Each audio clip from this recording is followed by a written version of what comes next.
Isa sa mga pinakamatitinding bagay na ma-experience ng isang ina ay ang mabuhay ng mas matagal sa kanyang anak. It's something na kahit hindi man natin ma-experience, ako lalaki, ako syempre hindi naman ako magiging ina, maiintindihan natin sa pinakamataas na kapasidad nito.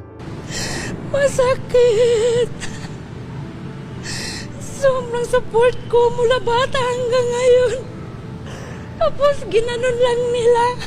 And to be honest, ang footage na yan na pinakita ko ang dahilan kung bakit marami ngayon yung nakikisali sa kanyang paghihinagpis, nakikiiyak, at nakikitanong kung ano nga ba ang katotohanan sa sinapit ng lalaking si Rene Baterbonia. Yung anak ko po, ang daming pasa.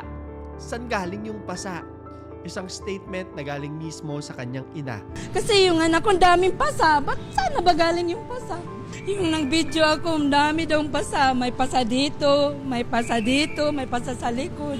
Kitang-kita sa kanyang mukha yung kaguluhan, yung confusion, kung ano nga ba yung totoong nangyari dun sa pagkamatay ng kanyang anak habang nasa boot camp ng Ateneo Blue Eagles men's basketball sa Dipakulaw, Aurora, nitong Lunes, June 8. Para i-summarize ang kwento, nasawi po ang student athlete matapos malunod. At base sa salaysay ng mga kasamahan ng biktima sa mga otoridad, mayroon silang activity kung saan lumalakad ang mga player sa dagat na hanggang hita ang lalim. Nang bigla umanong tangayin ng current itong si Baterbonia at isa pa niyang kasamahan na si Divine Adili.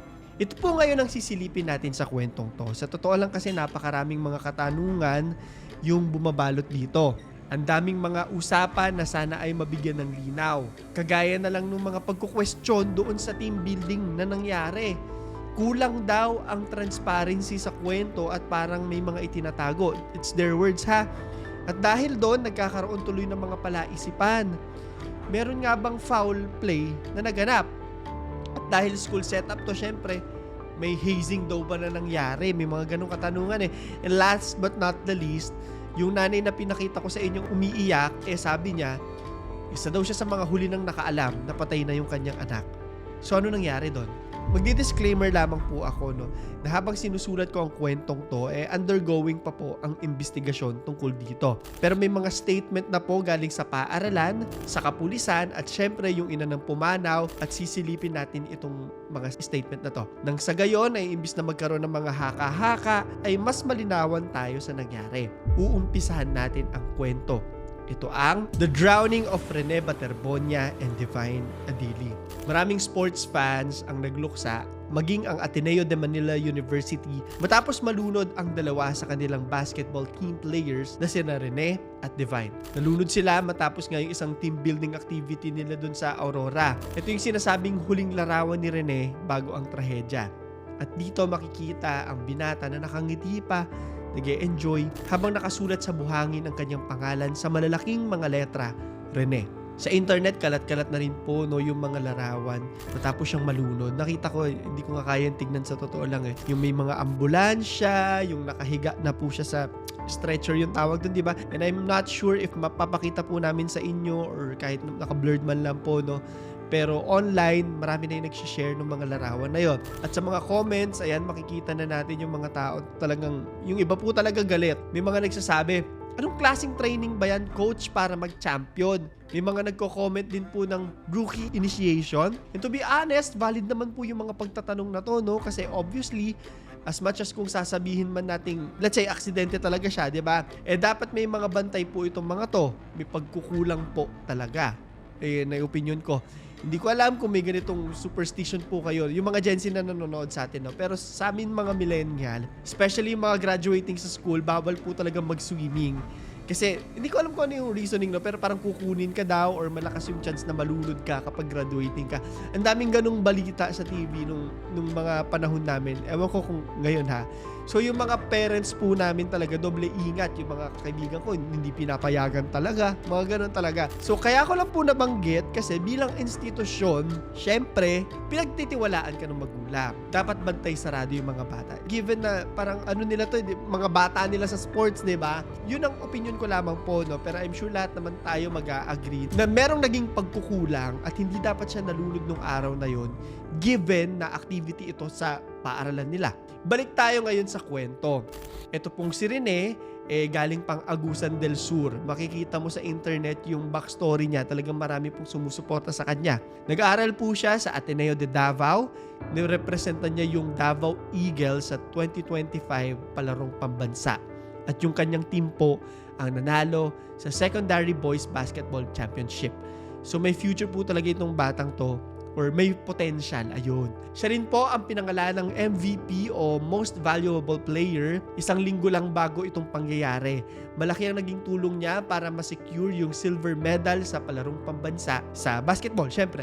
Needless to say, parang local celebrity na rin siya sa Agusan del Sur. Talagang todo cheer daw yung mga tao sa kanya at todo sigaw, ganon, para sa kanya. Kumbaga parang grassroots talaga eh. At dahil nakitaan nga siya ng potensyal, kinalaunan, sumama na siya sa Ateneo de Manila University kung saan dito na nga nangyari ang trahedya. Ito naman pong si Adidi, isang Nigerian foreign student athlete, pero hindi po tayo magpo-focus sa kanyang story ngayong gabi. Naglaro po siya sa UAAP Season 88 Men's Basketball Tournament last year lang. Siya yung isa po sa mga nasawi din. Bigyan natin ngayon ng detalye pa yung kanilang pagkamatay ha. Police probe and initial findings. Siyempre po, dahil talagang maingay talaga ngayon tong kwentong to, medyo may pressure din po sa kapulisan na maglabas ng mga kasagutan sa, sabihin na lang natin, palaisipang ito. So nag-launch ng investigasyon tungkol dito at mula sa isang statement sa PRO3 o Police Region Office 3, sabi nila, nagagawin nila yung trabaho nila.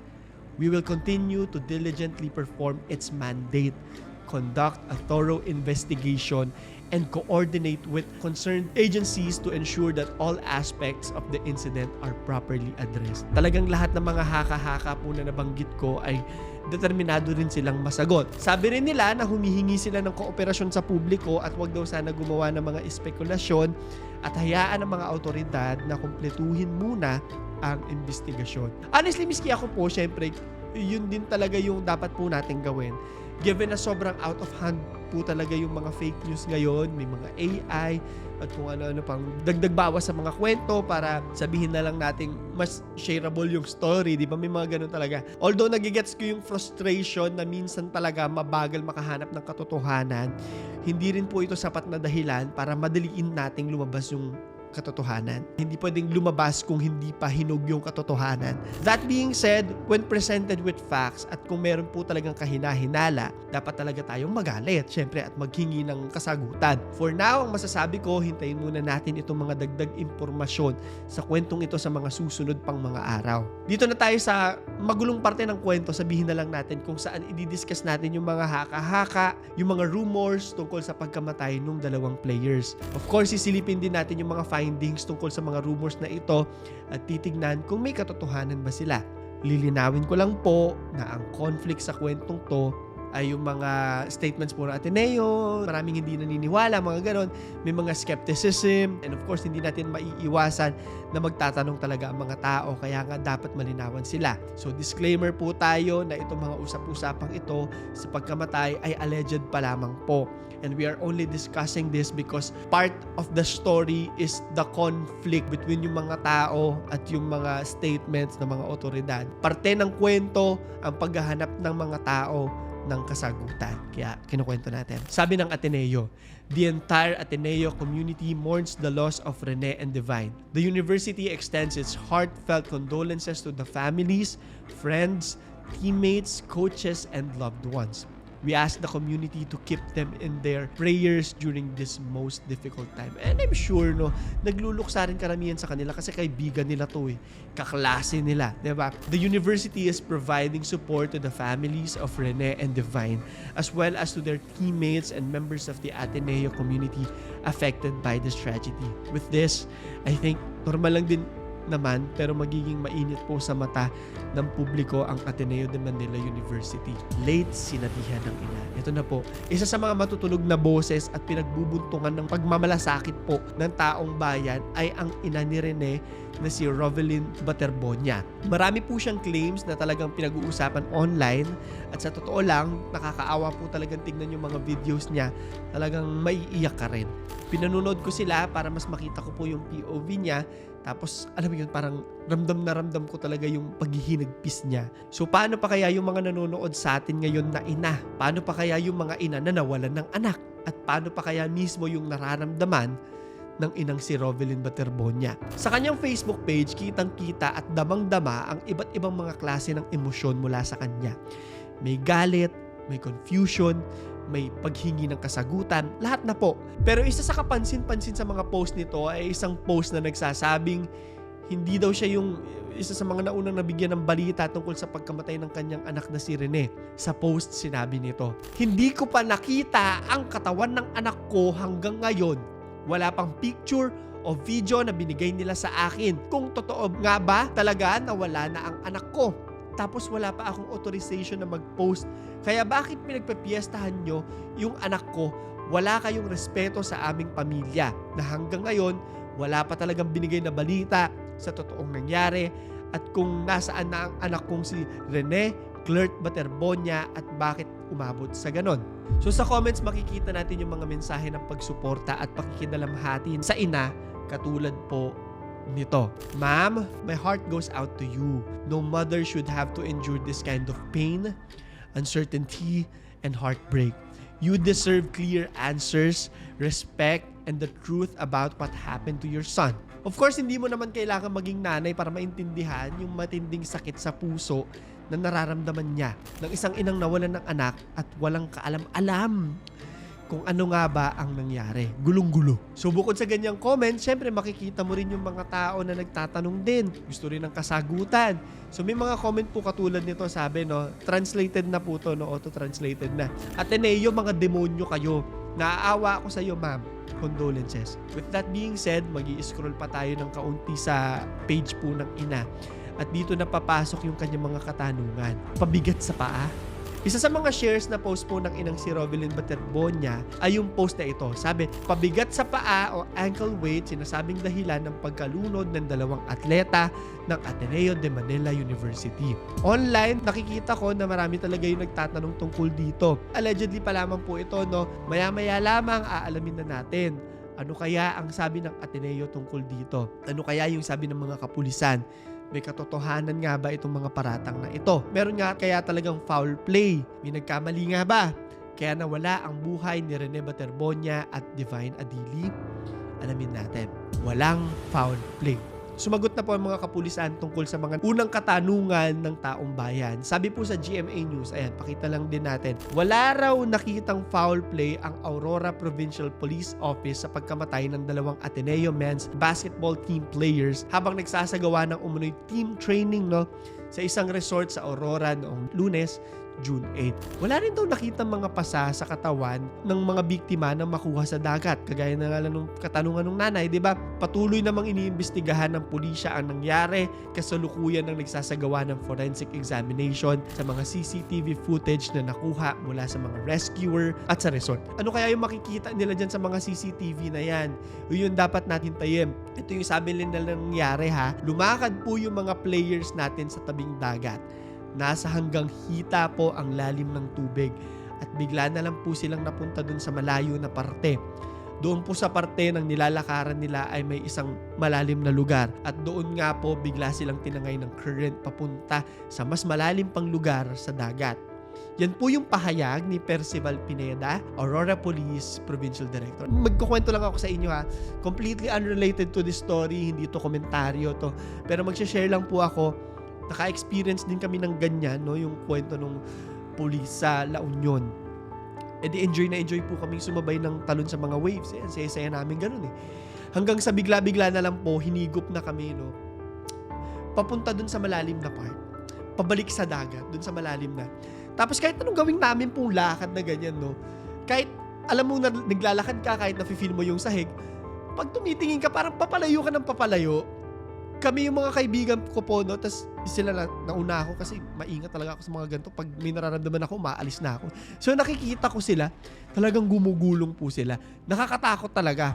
So mag-ingat po talaga kayo pagdating sa dagat. Huwag kayong pupunta sa malalim kasi minsan masyasya ka na lang paghakbang mo malalim na or sobrang lambot na po ng sahig. So ingat lang. Huwag matigas ang ulo. Pag hanggang dito lang ang sinabi, hanggang dito lang. Completely unrelated po sa story natin to ha. Nasingit ko lang kasi sa totoo lang, feeling ko panibagong buhay na rin namin to eh. Grabe yung fear namin nung araw na yon. Anyway, balik tayo sa story, no? Kahit anong ikot-ikot po ang gawin natin sa kwentong to, eh, wala na talagang magagawa para maibalik pa ang buhay ng kanyang anak na hindi niya na ito mayayakap o mahahalikan.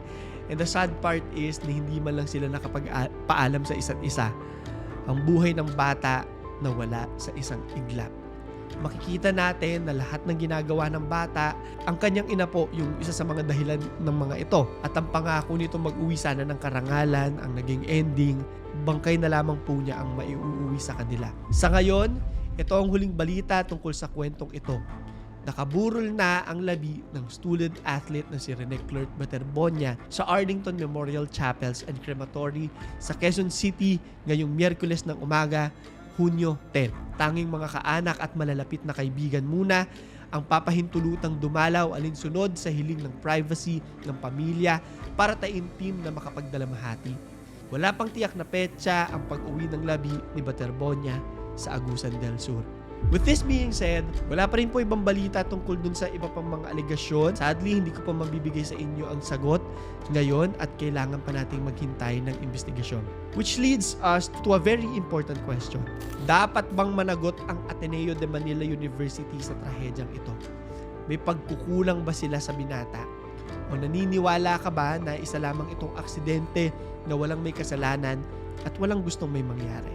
I-comment mo sa ilalim. So yun lamang po. Ito si Clara III at ito ang ating kwento.